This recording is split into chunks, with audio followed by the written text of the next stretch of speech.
Now we know that I explain solid, liquid, gas state of matter so simply that you can remember for a long time. Yes, listen carefully. The matter has three main states: solid, liquid, gas. In the solid state, there is solid have definite shape and definite volume. There is a high intermolecular force of attraction between the particle of the solid. High intermolecular force of attraction, so the particle not move. They only do the vibrate motion. They only do the vibratory motion. Particle not move. Simple example: ice, iron, wooden.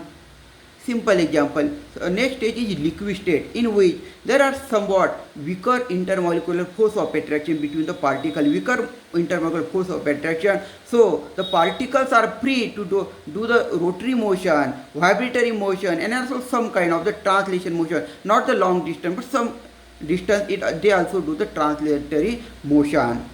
Liquid has not definite shape, but it has definite volume. Liquid has definite volume, not definite shape.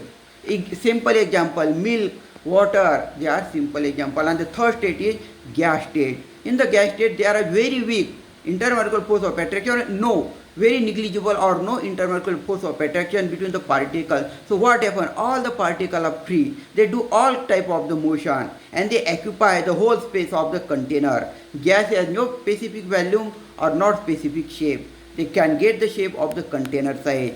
Simple: air, oxygen, helium, this is gas. So share this very important information about solid, liquid, gas to the maximum student. Share. Thanks.